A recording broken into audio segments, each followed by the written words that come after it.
Hello and welcome to Dealing with Difficult Students. I'm David Guerin, your instructor for the course, and we are about to enter week number 2.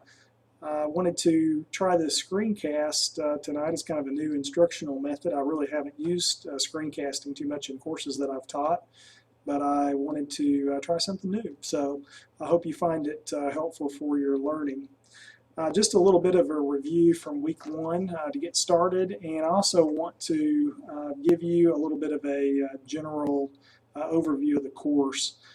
Dealing with difficult students, my goal in the course for you is that you will walk away with some strategies, maybe some changes in how you see things, some challenging of your thoughts, that will help you in your interactions with students that are difficult, and that could be a wide variety of difficulties. This is not a comprehensive classroom management course. There are a lot of things that are important to classroom behaviors that don't fall into what we're really dealing with in this course. Certainly if you want to have a well-run classroom, you're going to have routines and procedures and transitions and effective instruction and all these other things that go into this very complex formula. And even then you're going to have difficult students that are going to test your patience and that are going to need additional time and support from you in order to be successful with their classroom behaviors. And so that's really what we're wanting to talk about in this course. This past week we had a discussion of some problem behaviors, and a lot of these problem behaviors were similar to the ones you would expect. We had, here's a list: students are distracted, no respect for classroom work, no respect for fellow students, they act like they have nothing to lose, consistent, late work, not completing assignments. Those are from Tara. Thank you, Tara. That's a good list. Some others that were pretty typical that we saw were just talking out in class is a problem that we see, or apathy. That was one that several of you mentioned, was that you have students who are difficult that just don't want to do anything. And what do you do about them? These intentional non-learners who are difficult for sure. The intent of that was just to sort of get you thinking about problem behaviors, and then we went into a discussion of, does punishment change behavior? Tough question, because I'm asking you yes or no. Do you believe it'll change behavior? What are your thoughts? Not really much input to go along with that, but man, we had a great discussion, a lot of ideas brought to the table. Many of you had problems with the term punishment, including Samantha. She said punishment conjures up images of power struggles or painful consequences that are not always thought out. And then she said discipline is a term she prefers, and that serves as a teachable moment for teachers, administration, parents, and students to discuss accountability and personal goals towards growth. We had a good comment from David. He recognized that when we're talking about change in behavior, it could be a positive or a negative change, and that the punishment is going to change the behavior in some way. It just may not be positive. But he says that the punishment then later alone does not teach moral knowledge. Morality and moral knowledge are fleeting concepts in our culture because relativism and pluralism rule the roost as far as worldviews are concerned. Certainly teaching and using teachable moments was another common thread in the discussion on punishment. Hillary said that the fear of a punishment can change behaviors for some students, but sometimes those students aren't the biggest problem. And I would have to probably agree with that. Who does punishment typically change behavior for? Does it change behavior for the difficult students or for the compliant students who fear the punishment?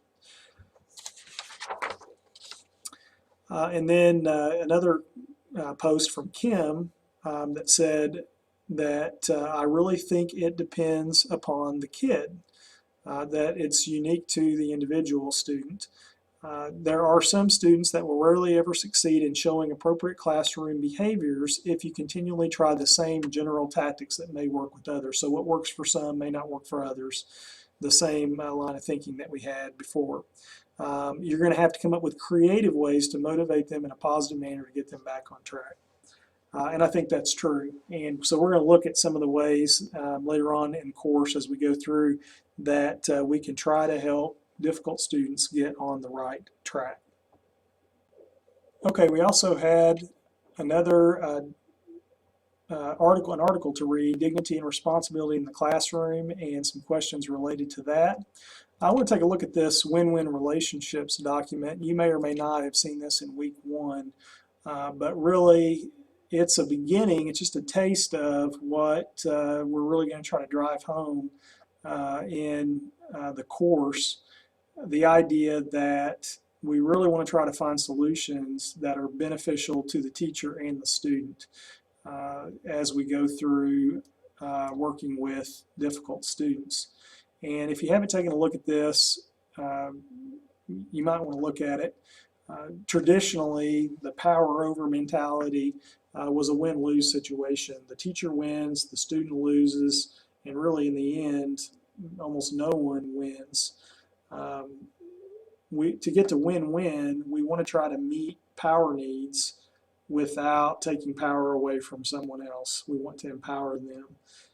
Take a look at this document, though, if you get a chance. It's sort of an introduction to motivating cooperative behavior, trying to get that cooperation with students, even the difficult ones, that will result in lasting change.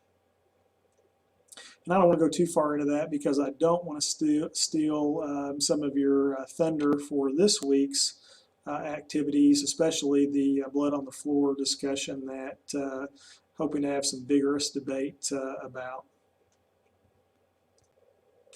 Okay, let's go ahead and move on to week 2, just as a preview on this. You will have the blood on the floor discussion, which has already begun. Some of you have already posted on this. I want to note this is in response to an article. It's another punishment discussion. Does punishment work?